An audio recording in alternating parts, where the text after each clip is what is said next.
start, dia arus yang besar ini dia akan mengalir dari terminal B ke terminal M, kemudian ke file coil, kemudian ke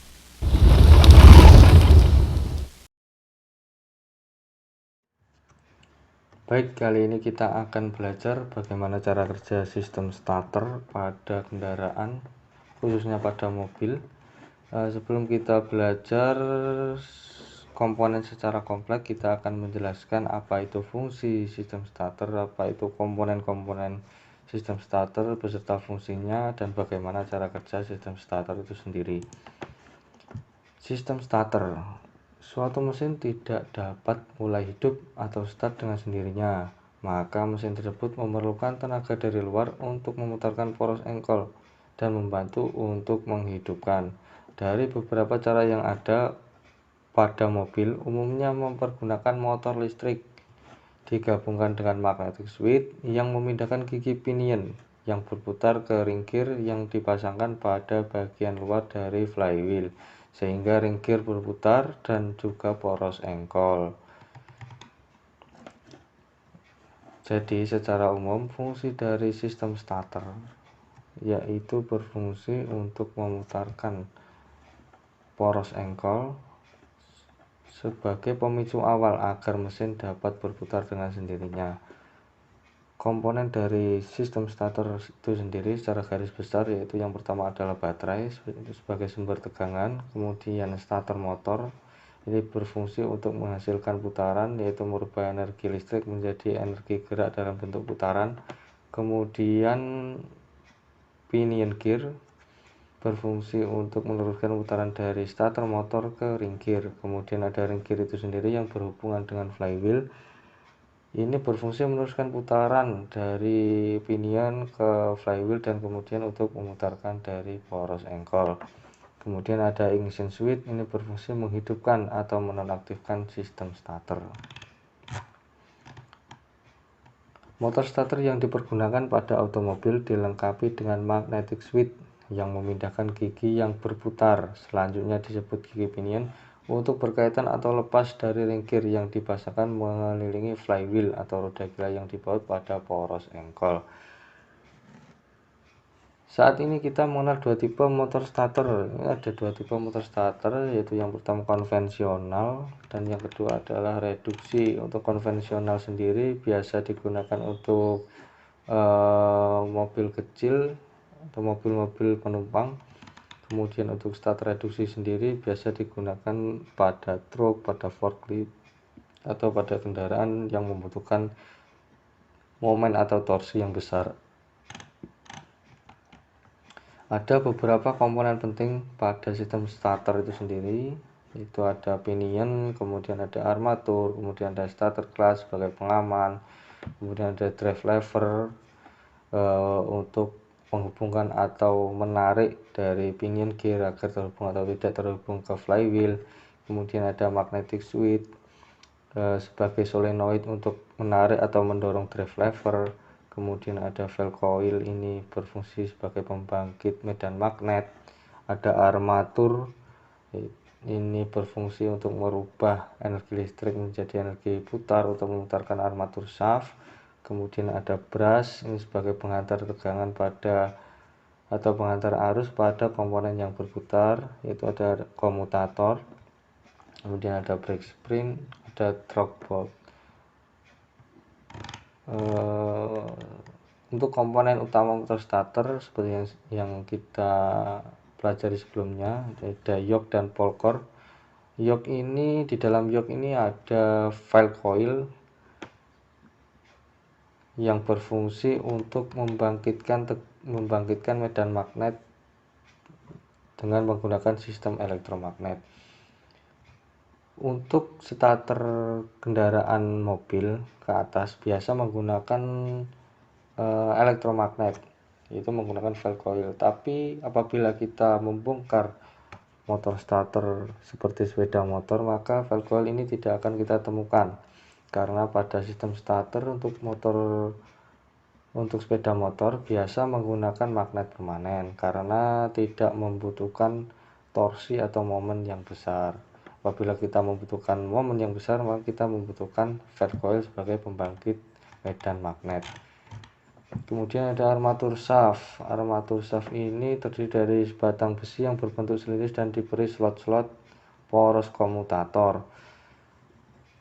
Untuk lilitan armatur mengelilingi dari armatur shaft, kemudian terhubung dengan komutator. Komutator ini yang nantinya akan berhubungan dengan brush sebagai penghantar energi listrik dari baterai yang akan menuju ke armatur koil. Brush sendiri ada dua dalam motor starter, yaitu brush dengan kutub positif dan kemudian brush dengan kutub negatif. Kemudian ada armatur brake. Armatur brake ini berfungsi sebagai pengiriman putaran armatur setelah lepas dari perkaitan dengan roda penerus atau roda gila. Jadi setelah sistem starter selesai digunakan dan pinion kembali ke posisi awal, maka putaran sisa dari armatur shaft dia akan dilakukan pengiriman oleh armatur brake. Kemudian drive lever ini berfungsi untuk mendorong atau menarik pinion gear, di mana energinya diperoleh dari magnetic switch. Kemudian starter clutch ini sebagai pengaman apabila mesin sudah berputar dan pinion ini masih berkaitan dengan sistem starter, maka putaran dari flywheel tidak akan terhubung ke armatur shaft, sehingga sistem starter tidak akan menerima kelebihan putaran dari mesin. Kemudian ada saklar magnet atau magnetic switch, atau bisa kita sebut dengan solenoid switch. Ini berfungsi untuk menarik atau mendorong drive lever, sehingga drive lever ini dapat menarik atau mendorong dari pinion switch agar terhubung atau tidak terhubung dengan flywheel. Kemudian untuk cara kerja motor starter itu sendiri, ini kita akan menjelaskan melalui animasi. Baik, seperti yang kita jelaskan tadi, kita jelaskan ulang untuk komponen-komponen dari sistem starter. Ini pertama ada baterai sebagai sumber tegangan, kemudian ada ignition switch sebagai saklar on off dari sistem starter, kemudian ada magnetic switch di sini atau solenoid switch, kemudian ini ada drive lever, kemudian ini pinion, ini starter clutch atau kopling starter, ada brush positif, ada brush negatif, kemudian ini komutator, dan ini armatur shaft, dan ini adalah valve coil sebagai pembangkit medan magnet.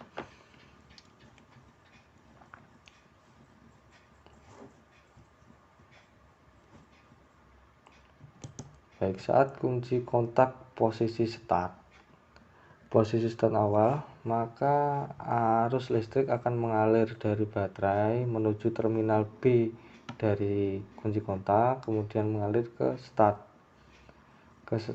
kemudian dari start ini menuju ke terminal ST atau pada umumnya kita sebut dengan terminal 15.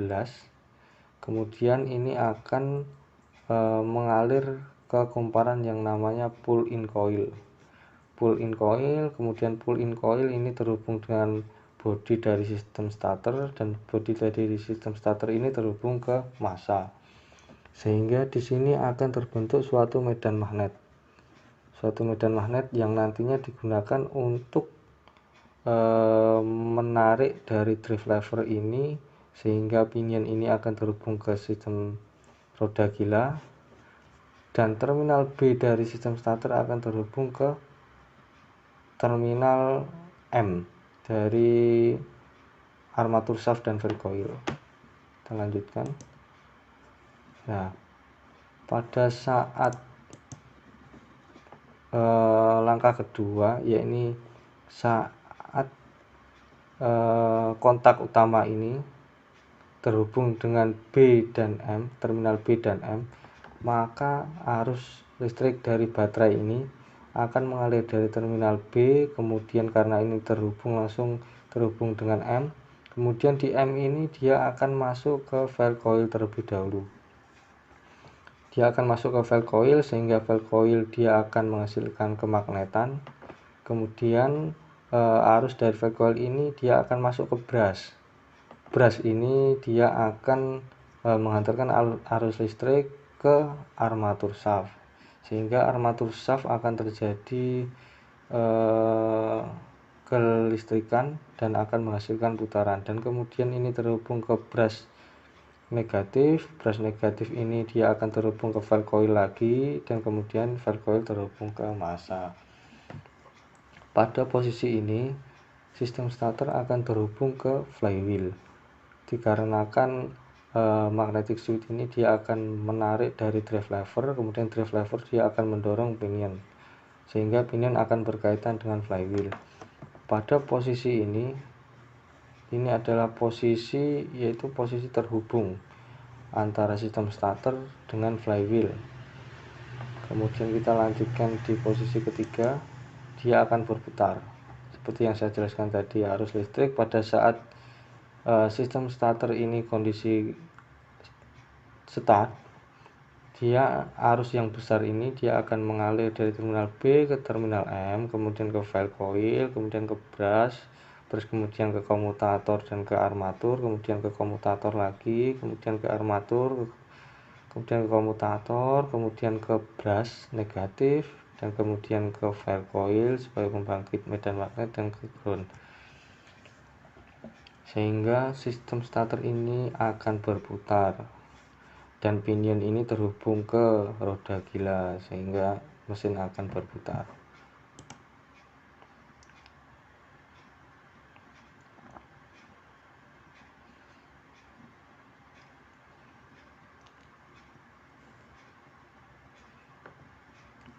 Baik, video singkat ini semoga bisa bermanfaat buat teman-teman. Apabila nanti ada pertanyaan bisa bertanya di kolom komentar. Terima kasih.